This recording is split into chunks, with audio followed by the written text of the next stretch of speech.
Hi, everybody. Welcome back to my channel. I've got a couple of books to share with you that I think could really help not only through the holiday season, but going into a brand new year.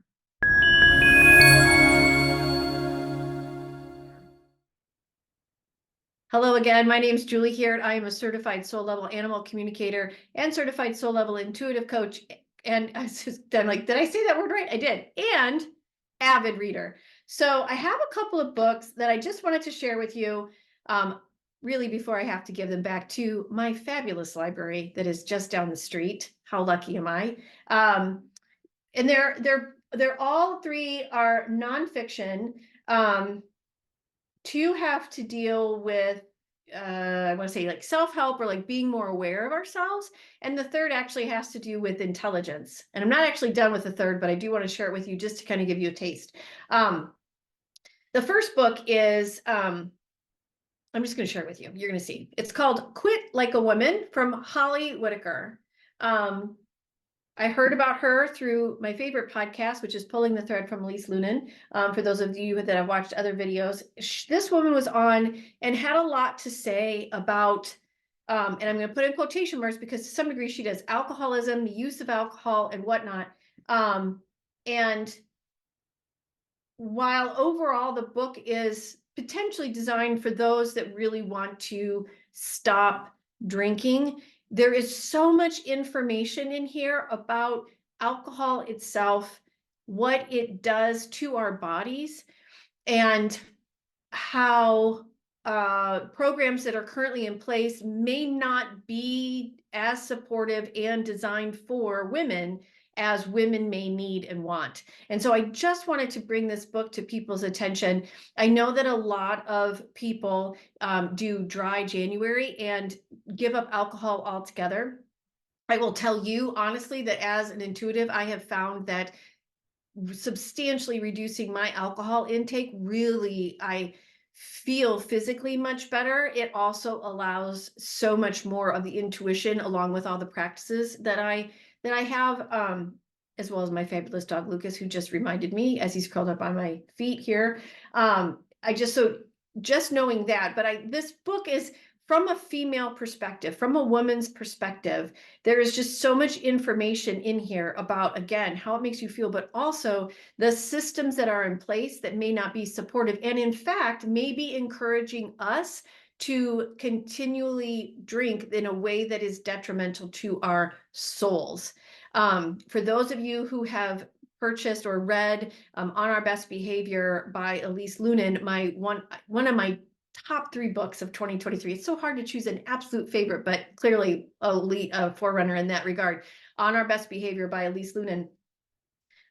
Elise talks a lot about the patriarchy, gives a little bit of a background, and then looks at the 7 deadly sins and how they were used to continually hold us as females in this body, in this incarnation back, just clearly based on our gender identity. So this book takes that and looks at all of that and through the lens of alcohol or with alcohol or via alcohol. So there's a lot of information. So even if you don't feel like you have an issue, and I use all these words loosely, right? Because I'm not judging anybody, but language can be so limiting. If you are curious to hear about the alcohol industry, about the things that the alcohol industry does, even like if you think of it in terms of like the tobacco industry and the progress humanity has made from a tobacco usage perspective,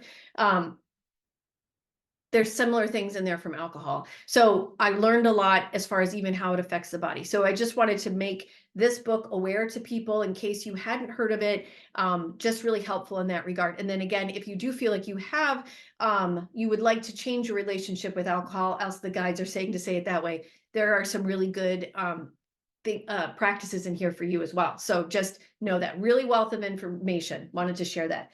Another book that I wanted to share with everybody is called Strangers to Ourselves, Unsettled Minds and the Stories That Make Us, from Rachel Aviv. Again, she too is on Elise Lunan. So if you'd much rather tune into Pulling the Thread and listen to these specific episodes, they're about an hour each, you'll also get some really good information, and you can actually not read the book then, or listen to the podcast episodes and then if you want to dive in more, read the book. And or come back here, because more than likely when there's a book on Elise Lunan, I will find a way to get it. And Oprah too, I will tell you too. So yeah, there's some coming up that were just recently on Oprah. Anyhoozle, so this one, what Rachel does is she shares her own story with, and again, mental illness. I don't even want to call it that.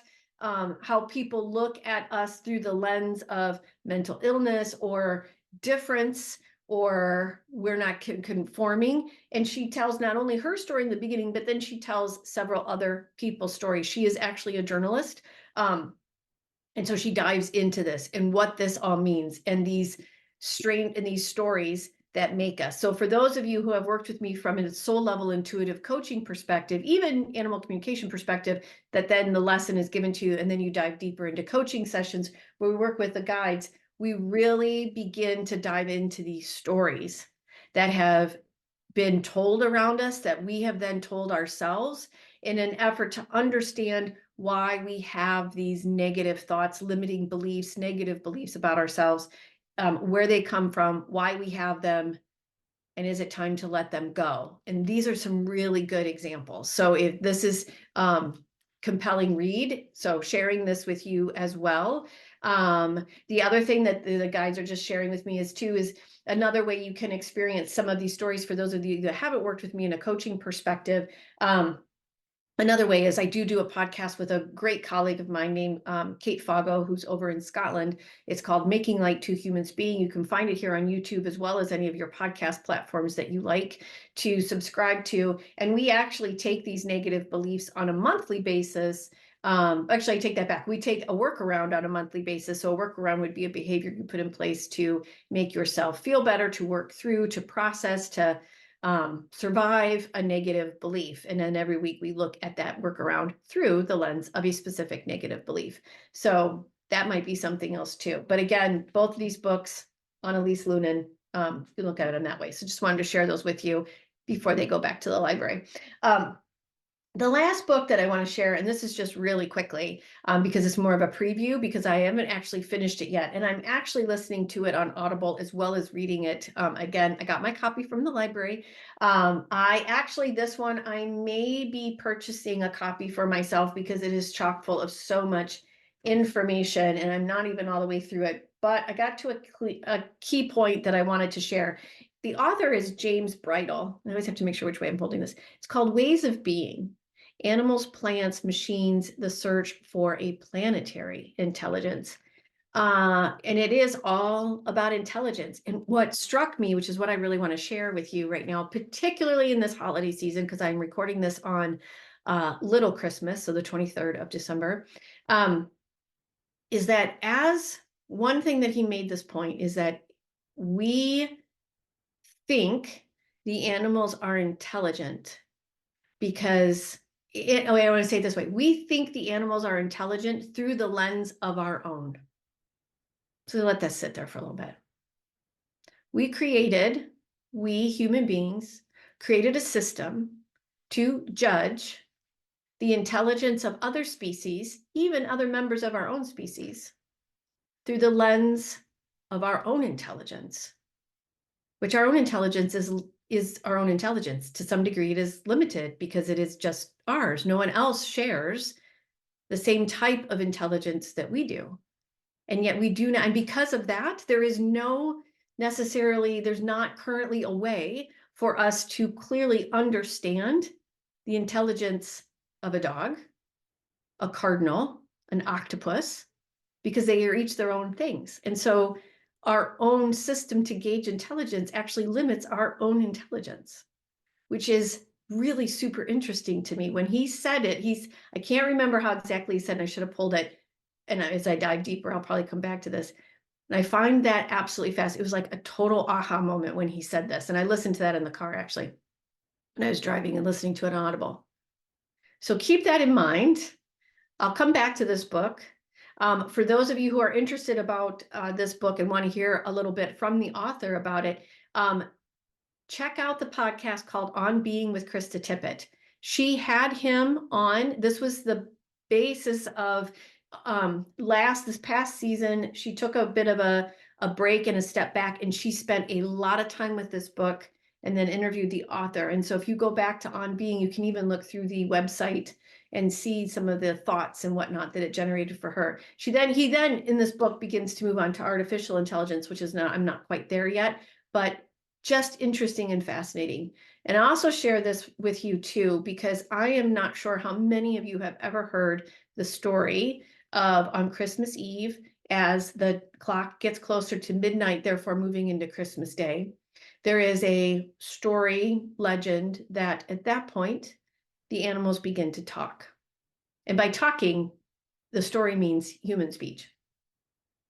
I've been sharing that story a lot lately because the animals have been asking me to share that story a lot lately with clients, particularly those who are grieving the loss of an animal. And so I want to just put that out there from an intelligence perspective. We don't know what we don't know. And in that, there's a whole lot of things to experience. So keep that in mind. If you're up as the clock strikes midnight, moving into Christmas Day, see what your animal has to say to you. I'd be curious to hear. I hope these books, these little tidbits of books, give you a little inspiration, give you some food for thought. And I hope everybody has a wonderful holiday season, whatever holiday you celebrate. My favorite aspect of all of this is solstice. So I've been staying in that solstice glow as the light begins to return. So I hope all of you have a wonderful, safe, and happy holiday season. Looking forward to 2024. It's going to be a year, people. It's going to be a year. So anyway, have a really good one, and I will talk with you soon. Take good care.